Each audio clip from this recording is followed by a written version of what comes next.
नमस्कार, मैं संजय सनम यूट्यूब के सभी व्यूवर्स का हृदय से अभिवादन करता हूं। व्यूवर्स, आज बात करेंगे कोरोना संक्रमण के इस दौर में हमारी सामाजिकता हमें क्या कहती है। जी हाँ, व्यक्ति से मिलकर परिवार बनता है, परिवार से समाज बनता है और समाज की भूमिका हर व्यक्ति के लिए महत्वपूर्ण होती है।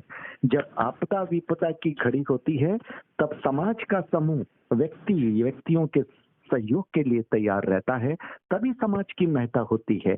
आज हम नारी स्वरों को सुनेंगे। जी हाँ, विभिन्न क्षेत्रों में काम करने वाली, विभिन्न शहरों में रहने वाली नारियां क्या कहती है सामाजिकता के इस सवाल पर, इस मुद्दे पर। इस वक्त फोन लाइन पर मेरे साथ विज्ञापन की दुनिया में काम करने वाली सुमन चौरड़िया मनोत जी, जो कि मुंबई में हैं, वो फोन लाइन पर मेरे साथ जुड़ रही है। सुमन जी। जी नमस्ते संजय जी। सुमन जी, बहुत बहुत शुक्रिया, आप हमारे साथ जुड़े हैं। आप मुंबई में हैं और मुंबई यानी महाराष्ट्र की स्थिति थोड़ी कठिन बताई जा रही है। बहुत खराब है। बहुत खराब है ना। आप सबकी सकुशलता की मंगल कामना हम करते हैं और आप अपना ख्याल रखिएगा। और आप बहुत सक्रिय होकर के इस वक्त हमारे साथ इस विषय पर जुड़ रही हैं। सामाजिकता का मुद्दा है सुमन, और हम जानते हैं कि समाज की भूमिका क्या होती है, लेकिन कोरोना संक्रमण के इस दौर में क्या समाज की भूमिका, बल्कि ये कहूँ समाजों की भूमिका सरकारों के साथ कितनी सही है, कितनी गलत है, कहाँ पे सुधार होना चाहिए, कहाँ पे अच्छा चल रहा है। सुमन क्या सोचती है? मेरा सोचना ऐसा है कि हमें कुछ अच्छा करना चाहिए आज, क्योंकि बहुत प्रॉब्लम्स चल रही है कोरोना की वजह से। जी। सबसे ज्यादा प्रॉब्लम हो रही है जो निचला वर्ग है, जैसे काम वाले हैं, वर्कर्स लोग हैं, घर में काम करने वाली बाइयां हैं जी। तो ऐसे छोटे लोगों को बहुत प्रॉब्लम्स हो रही है। जैसे बहुत से घरों से बहुत सी सोसाइटी उन्हें अलाउ नहीं कर रही है आना, काम वालियों को आना अलाउ नहीं कर रहे हैं। जी जी जी। तो बहुत का सोचना ऐसा है कि जब वो काम पे ही नहीं आ रही है तो उन्हें पगार क्यों देना। पर ऐसा नहीं होना चाहिए, क्योंकि उन्हें हम नहीं बुला रहे हैं, वो तो अपने मन से नहीं आ रही है, ऐसा नहीं है, उन्हें हम नहीं अलाउ कर रहे हैं। तो उनके साथ ये ज्यादती नहीं करनी चाहिए, उन्हें पूरी सैलरी देना चाहिए। अगर आपसे हो सकता है, आप समर्थ है, तो उन्हें और सहयोग करना चाहिए, बल्कि उनकी सैलरी नहीं काटनी चाहिए। मेरा ओपिनियन ऐसा है। मैं ऐसा सोचती हूँ कि उनकी भलाई करें हम, तो हमारे लिए और उसके लिए भी अच्छा है।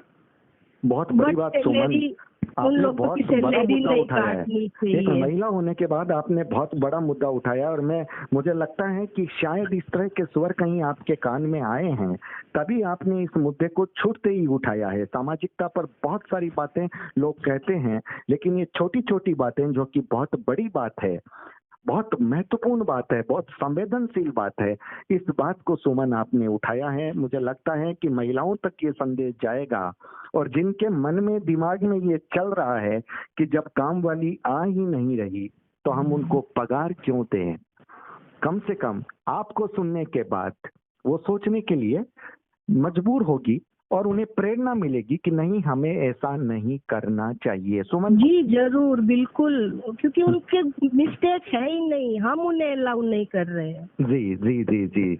और सुमन, सामाजिकता पर और जितने काम हो रहे हैं वो काम शायद पूरे सेटिस्फेक्शन वाले हैं, या उनमें नहीं, मैं सेटिस्फाई नहीं हूँ, क्योंकि बहुत से जन हैं जो दान करेंगे इतना सा और उसको दिखाएंगे इतना ज्यादा। तो मुझे ऐसा लगता है कि उनको एक जन को दान दे और वो इतनी फोटो, एक को दान दे के इतनी फोटो अपना प्रचार करेंगे, मेरे हिसाब से वो बहुत गलत है। हाँ, हम दान कर रहे हैं बहुत, मुझे ऐसा लगता है कि करना भी चाहिए ऐसी स्थिति में, कि जितना सामर्थ्य हो उतना करो, सबकी हेल्प करो, चाहे वो पैसे से हो, चाहे वो शारीरिक हो या कुछ भी हो, तो उसका दिखावा मत करो। हाँ, तुम बहुत बड़े पैमाने पे कर रहे हो, तुम्हें लग रहा है कि मेरा स्टाफ सब कर रहे हैं, तो फोटो थोड़ा डालो, पर उसका दिखावा मत करो। दान इस हाथ दो, इस हाथ को पता भी नहीं चलना चाहिए। बहुत सुंदर बात सुमन, आपने जो बात कही एक हाथ से दो तो दूसरे हाथ को पता न चले, और कम से कम उस व्यक्ति की फोटो मत दिखाओ जिसे आप दे रहे हो। क्योंकि उसको भी हीन भाव, वो भी मजबूर है आज। बिल्कुल बिल्कुल, उसको भी हीन भावना फील होती होगी। बिल्कुल बिल्कुल। आपने कहा कि आप वो फोटोएं दो जो आपकी जो आपकी वर्किंग क्षेत्र के जो लोग हैं, आपकी वर्किंग टीम है, या आपने जो सामग्री बनाई है देने के लिए, उनकी आप फोटो दो ताकि लोगों को प्रेरणा मिले। लेकिन आप उनकी फोटो मत दो जिनको आप दे रहे हो।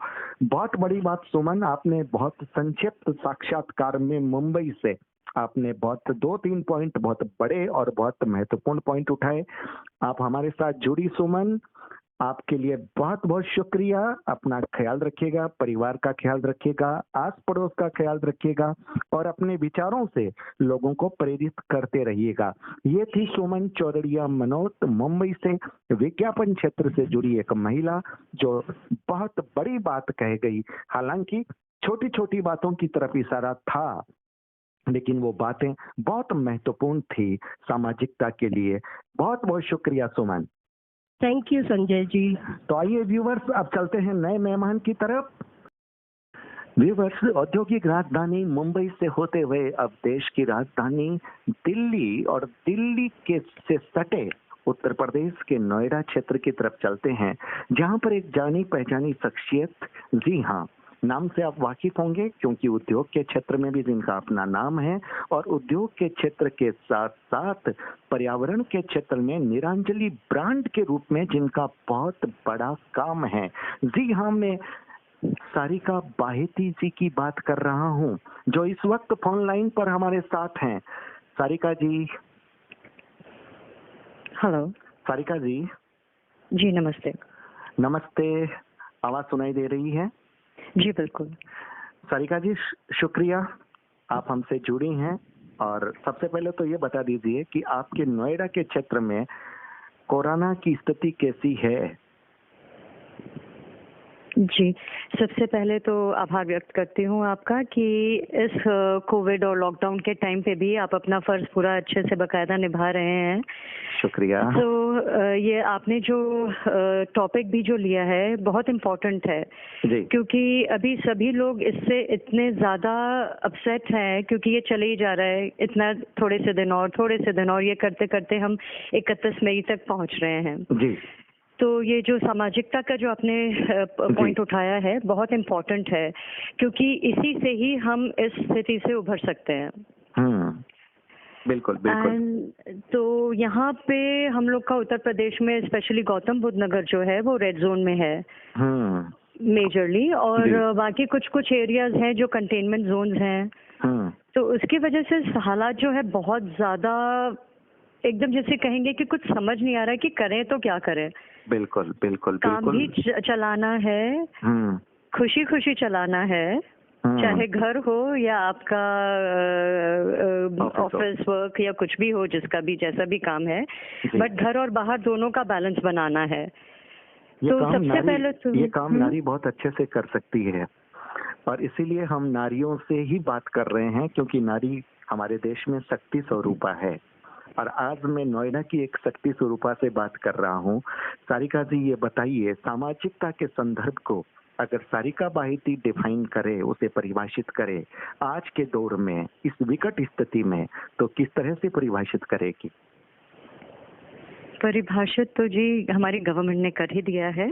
उन्होंने जो नॉर्म्स लगाए हैं हमें सबसे पहले तो वो फॉलो करने हैं, क्योंकि आप ये सोचिए कि हमारे पूरे इतिहास में आज तक ऐसा नहीं हुआ है कि वर्ल्ड वाइड लॉकडाउन सिचुएशन हो, और स्पेशली इंडिया में चाहे कैसी भी परिस्थिति रही हो, वर्ल्ड वॉर 1, वर्ल्ड वॉर 2, ये तो मुझे वर्ल्ड वॉर 3 जैसी सिचुएशन लग रही है, क्योंकि कभी भी इतना बड़ा पैंडेमिक नहीं हुआ है कि पूरा वर्ल्ड एक साथ लॉकडाउन हो कंट्रीज पे कंट्रीज। जी जी जी जी। इंडिया जो है मुझे लगता है कि बेटर पोजीशन में थी क्योंकि उससे पहले दूसरी कंट्री से, चाइना, यूरोप, यूएस, सब जगह से होते हुए हमारे पास इतना टाइम था, मगर लेकिन मुझे लगता है कि वो उससे भी हम चूक गए कहीं ना कहीं, क्योंकि तब तक इंडिया में फैलना शुरू हो चुका। तो लॉकडाउन की जो सिचुएशन हुई थी तब तक already undetected asymptomatic patients already थे कोविड के।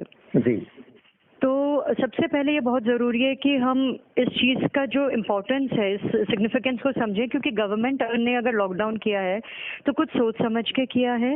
उसकी महत्वता हमें समझनी है, क्योंकि वो बच्चे की तरह हमें अब एक एक चीज़ बता नहीं पाएंगे। उनको जो समझाना था गवर्नमेंट ने वो पूरा बता दिया है कि हमें ऐसे ऐसे करना है। उसके बाद ये सारे प्रिकॉशंस लेने वो हमारी जिम्मेदारी है। जैसे मैं कहूँगी इंडिविजुअल सोशल रिस्पॉन्सिबिलिटी। इंडिविजुअल इसलिए क्योंकि ये इंडिविजुअल की ही है जो हम सोसाइटी तक पूरा इसका असर आएगा। तो इंडिविजुअल से शुरू होकर पूरी सोसाइटी हमारी इसमें जुड़ी हुई है। तो सामाजिकता की जो आपने पॉइंट उठाया है वही उसी पे चलते हुए मैं आगे बढ़ूंगी कि ये सेफ्टी एंड प्रिकॉशंस हमें किस हद तक लेने हैं। तो लोगों ने जब तक थाल बजाना, दिया जलाना, ये सब करना था, बहुत अच्छे से किया, सारी इंटेग्रिटी हम लोगों ने पूरी दिखा दी। बट कितने सारे एरियाज ऐसे हैं जहाँ पे लॉकडाउन का लोगों को पता ही नहीं है, वो अपनी रोजमर्रा की जिंदगी चलाए जा रहे हैं। चीजें अवेलेबल हैं या नहीं है, दुकान खुल रही है तो सब टूट पड़ रहे हैं।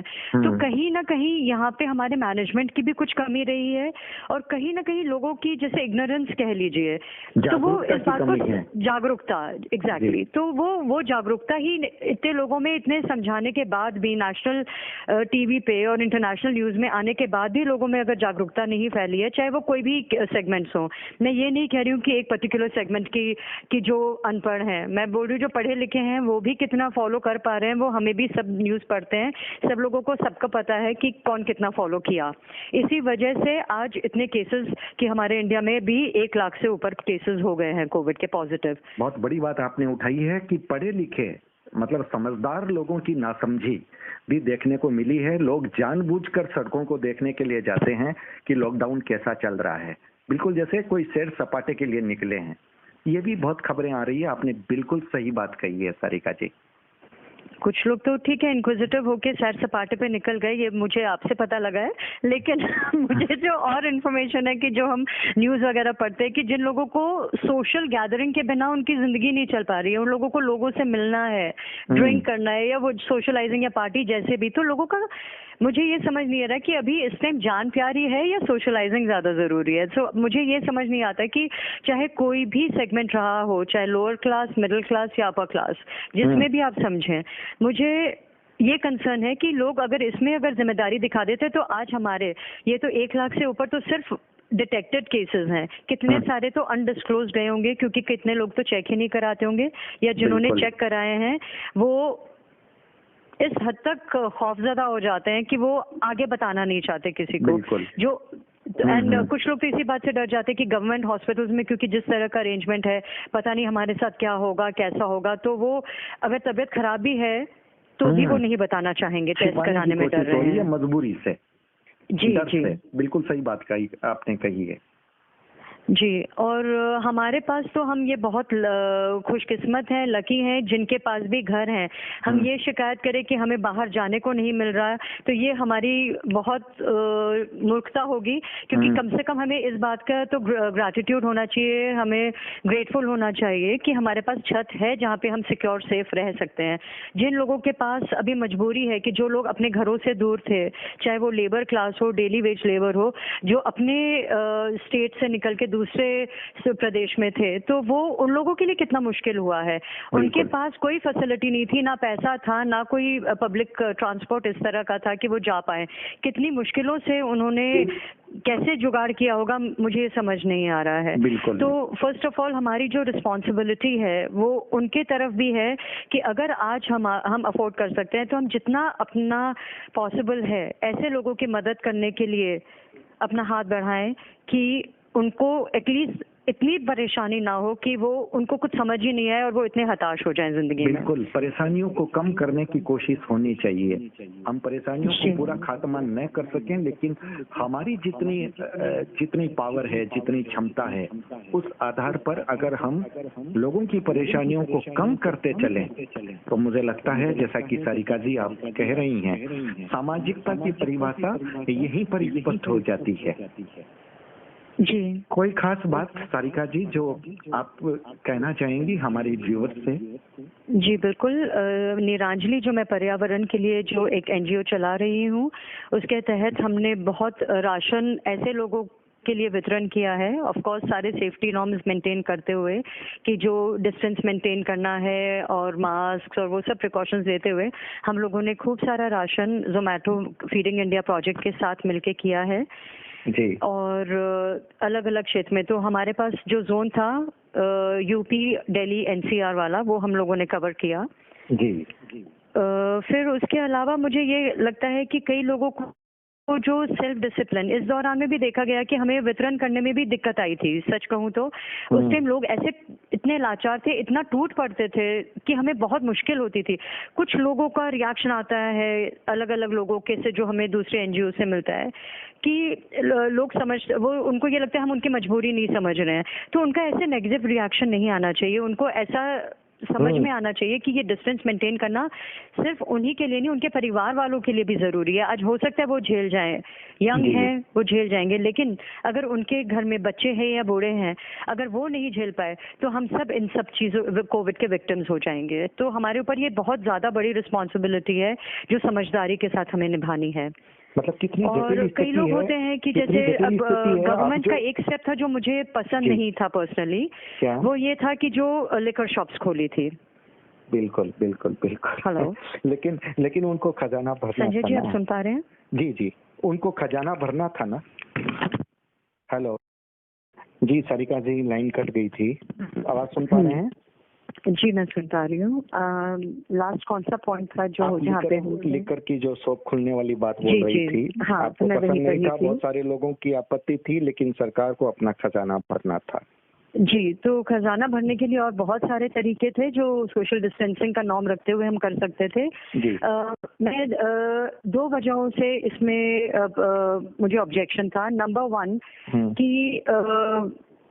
रेवेन्यू जनरेट करने के लिए और बहुत सारे तरीके थे। नंबर 2, इन लोगों को मैनेजमेंट का पहले सोचना चाहिए था, क्योंकि जिस तरीके से लोग टूट पड़े थे उसके लिए पहले से प्रिपरेशन होनी चाहिए थी। ये कोई नई बात नहीं है। इंडिया के हमारे जो लोगों की जो मेंटालिटी है, जो फितरत है और जो पीने के प्रति लगाव है, उस चीज को नजरअंदाज कर दिया गया। तो इसमें मैनेजमेंट को थोड़ा सा बेटर करना चाहिए था।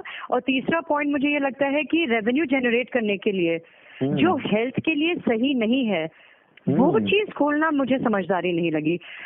चाहे कितना भी लोग बोले कि अरे ये सब पीते हैं, सबको पता है, लेकिन इम्यूनिटी लो होती है अल्कोहल ड्रिंकिंग से, शराब पीने से। इस टाइम हमें इम्यूनिटी ही तो बूस्ट करनी है। कोविड से फाइट करने के लिए हमारी शरीर की जो क्षमता है वो बढ़ानी है। शराब पी के तो हमारे विटामिन और न्यूट्रिएंट्स जो है वो कम हो जाते हैं, तो हमारा शरीर कैसे लड़ पाएगा? तो ये तो उल्टा हुआ। बिल्कुल बिल्कुल बिल्कुल। अच्छा होने की बजाय ये ज्यादा हानिकारक स्टेप था मेरे हिसाब से। बिल्कुल, आप बिल्कुल सही फरमा रही हैं। अगर दूध की बात होती तो लोग उतना नहीं टूटते, लेकिन शराब की बात थी, इसलिए बोतलों के लिए होड़ लग गई। और वास्तव में सब जगह ये देखा गया, ये ऑब्जेक्शनल पॉइंट था। आपका अपना ऑब्जेक्शन अपनी जगह एकदम सही है, वो वाजिब है। शरीर की रोग प्रतिरोधक क्षमता की आवश्यकता है इस वक्त बढ़ाने की, लेकिन शराब उसको कम करती है। उसके बावजूद दुकानें खोल दी गई, क्योंकि सवाल रेवेन्यू का था। जिंदगियां कमजोर पड़ गई, रेवेन्यू महत्वपूर्ण हो गई। सारिका जी, कोई खास बात चलते चलते? बस चलते चलते धन्यवाद बहुत बहुत। हमें संवेदनशील बने रहना है। अगर कोई पॉजिटिव आ भी जाता है तो हमारी तरफ से ये रिएक्शन नहीं होना चाहिए कि ओहो हो पता नहीं अब क्या हो गया इस पर्सन को और इस पर्सन को। डॉक्टर्स हैं सारे, इस तरह से हमारे लिए ये फ्रंट फेस वॉरियर्स हैं। आज ना कोई हीरो ना कोई और काम आ रहा है, ये हमारे लिए डॉक्टर्स ही हैं, नर्सेज ही हैं, और जो शॉपकीपर्स जो भी हमारे लोकल जो भी जरूरत का सामान है वो हमारे लिए सबसे ज्यादा महत्वपूर्ण है। हमें उनके साथ सोशल डिस्टेंसिंग मेंटेन करते हुए, लेकिन रिस्पेक्ट के साथ, उनकी इज्जत करते हुए हमें बहुत कंपैशन के साथ आगे बढ़ना चाहिए, क्योंकि पॉजिटिविटी एंड मोटिवेशन के साथ ही हम इस चीज को डील कर पाएंगे। बिल्कुल बिल्कुल, बहुत प्रेरक संदेश। कोरोना वॉरियर्स के लिए, योद्धाओं के लिए सम्मान होना चाहिए, और जिसको कोरोना पॉजिटिव आ जाए उसके साथ अस्पृश्यता का व्यवहार नहीं होना चाहिए। सारिका जी, आप हमसे जुड़े इसके लिए बहुत बहुत शुक्रिया। व्यूअर्स, ये थी नोएडा से सारिका बाहेती जी, जो कि उद्योग के क्षेत्र में भी है और पर्यावरण के क्षेत्र में बहुत बड़ा काम कर रही है, बहुमुखी प्रतिभा की धनी सारिका बाहिती इस वक्त हमारे साथ फोन लाइन पे थी। व्यूअर्स, अब चलते हैं राजस्थान के जोधपुर शहर की तरफ। व्यूअर्स, सूर्य नगरी जोधपुर से हमारे साथ इस वक्त फोन लाइन पर उपस्थित है उच्च न्यायालय की अधिवक्ता और सामाजिक क्षेत्र में बहुत सक्रिय शख्सियत श्रीमती सुमन अग्रवाल जी। सुमन जी, सुमन जी। हाँ जी, हाँ जी। हाँ सुमन जी, बहुत बहुत शुक्रिया हमसे जुड़ने के लिए। सुमन जी, जैसा कि सवाल है सामाजिकता का, कोरोना संक्रमण का दौर और सामाजिकता की बात, एक वकील इसको अपने रूप में किस तरह से परिभाषित करना चाहता है? सुमन जी। हाँ जी, हाँ बिल्कुल संजय जी, बहुत बहुत नमस्कार। पहले तो धन्यवाद, आपने अपने इस कार्यक्रम में मुझे शामिल किया। और वाकई में ये वो जो दौर है जो ना तो हमने में से किसी ने भी सोचा था, ना ही ऐसी उम्मीद थी कि ऐसे हालात पैदा होंगे। और जहाँ तक सामाजिकता के सवाल है उस पे तो मैं यही कहूंगी कि ये बिल्कुल ही अपने आप में अनोखा समय आया है, क्योंकि हर क्षेत्र में बदलाव आ गया। हर क्षेत्र में वो चीजें हुई जो हमने कभी सोची नहीं। आज पूरा का पूरा देश, पूरा विश्व कहेंगे, इस कोरोना महामारी की वजह से रुक गया है जी। चाहे इकोनॉमिक हो, चाहे कोई भी और क्षेत्र हो, चाहे पॉलिटिक्स हो, चाहे कोई एजुकेशन, हर चीज रुक गई। और जहाँ तक समाज का है, एक जो तेज गति से चल रही थी समाज, वो भी अपने आप में रुका हुआ है। आज हर व्यक्ति बाध्य हो गया है कि वो अपने घर में ही रहे, सुरक्षित रहना है अगर उसको तो जी। और ये एक वो विषम परिस्थिति है जहां हम दो चीजें देख रहे हैं।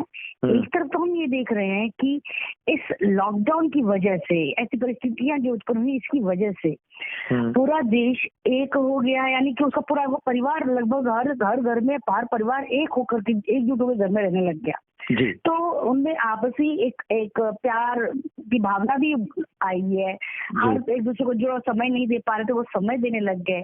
बहुत सारी नई चीजें हम देख रहे हैं, कोई कुछ करके अपना समय निकाला, तो मतलब एक समय देना लग गया। लेकिन वहीं जो चीज मैं आप सबको लाना चाहते ध्यान में, एक ऐसा वर्ग जो शायद इस दुनिया में आधा आधा चलता है, जिसके ऊपर बहुत कुछ निर्भर करता है, उस वर्ग के कई ऐसे लोग भी हैं, ऐसी व्यक्ति शख्सियत है जो बहुत ही परेशानी में है।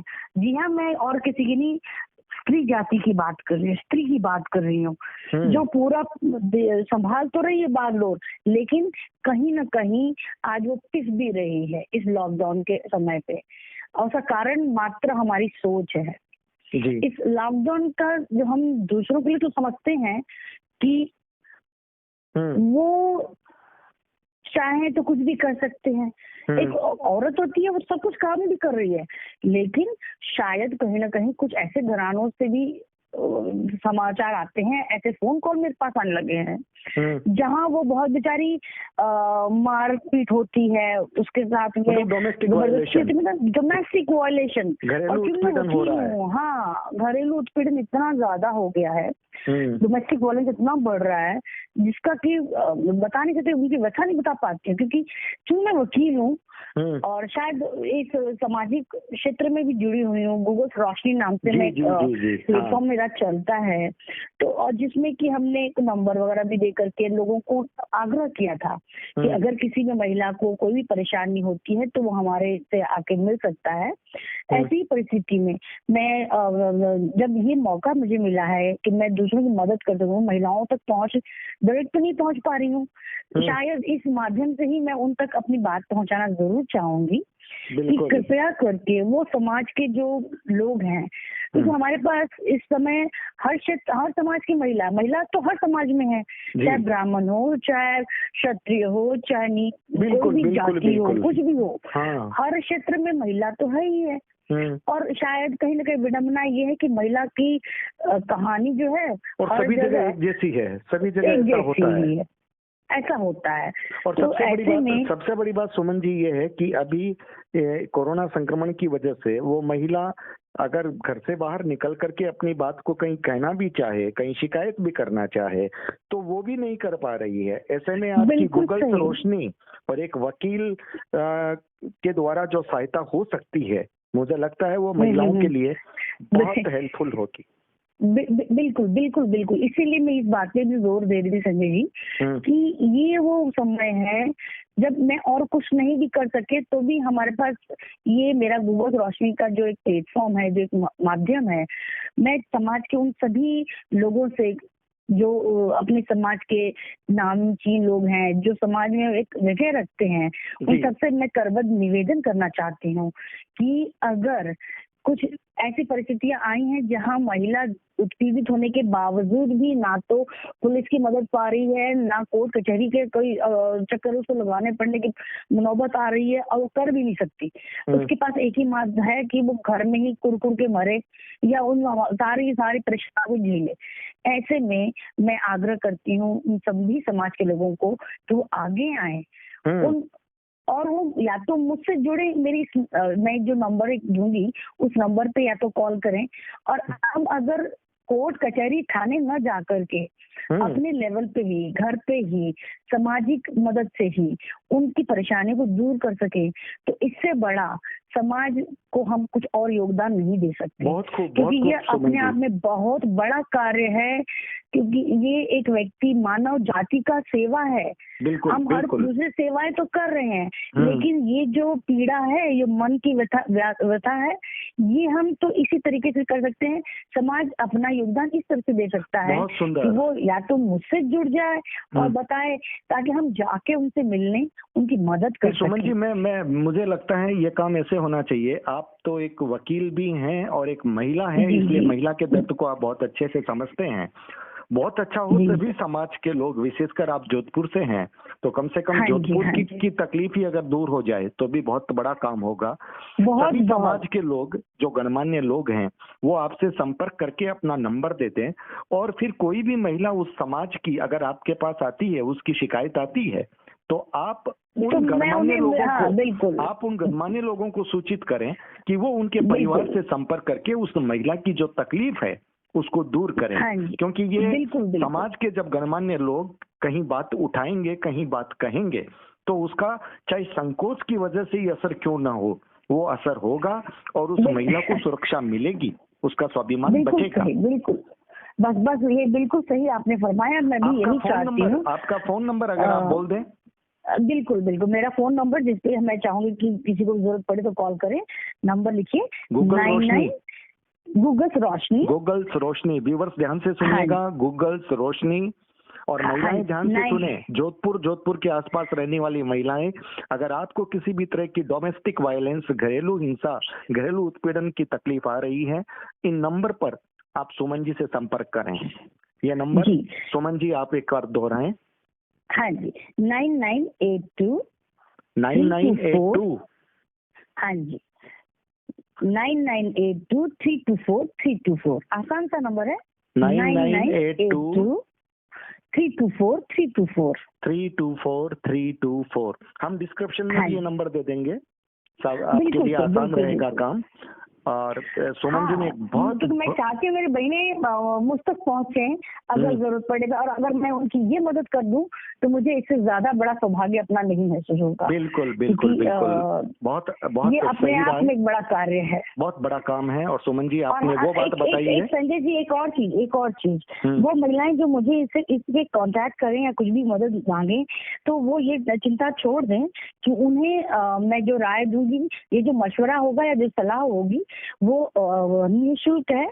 उसके लिए मैं कोई शुल्क नहीं करूंगी। तो कई बहनें ऐसी होंगी कि पैसा दे पाएंगे कि नहीं दे पाएंगे, तो जो राय मैं दूंगी वो राय बिल्कुल निःशुल्क होगा, उसमें कोई दो राय नहीं है। बिल्कुल, एक वकील राय भी देगा और जरूरत पड़ने पर उनके परिवार वालों से संपर्क भी करेगी, और उनके समाज के गणमान्य लोग हैं उनसे भी संपर्क करेगी। बहुत बड़ी बात, सामाजिकता की असली परिभाषा बहुत अलग अलग संदर्भ में सुमन अग्रवाल जी ने, चूंकि जिस क्षेत्र में है उस क्षेत्र की एक बहुत बड़ी परेशानी का समाधान हमारे सामने प्रस्तुत किया है। शुक्रिया सुमन अग्रवाल। ये थी जोधपुर की जानी पहचानी अधिवक्ता, उच्च न्यायालय की अधिवक्ता सुमन अग्रवाल जी, जो कि गूगल्स रोशनी की सामाजिक सेवा संस्था सेव का भी संचालन कर रही है। और बहुत बड़ा दायित्व निभा रही है। हमसे जुड़ने के लिए बहुत बहुत शुक्रिया सोमन जी। व्यूवर्स, इस कड़ी में आपने सुना 3 महिलाओं को। अगली कड़ी में फिर नए नाम आपके साथ आएंगे। इस वीडियो को लाइक कीजिएगा, शेयर कीजिएगा और चैनल पर अगर नए आए हैं तो सब्सक्राइब करना मत भूलिएगा, बेल बटन दबा दीजिएगा। बहुत बहुत आभार सोमन जी, बहुत बहुत शुक्रिया। नमस्कार। नमस्कार।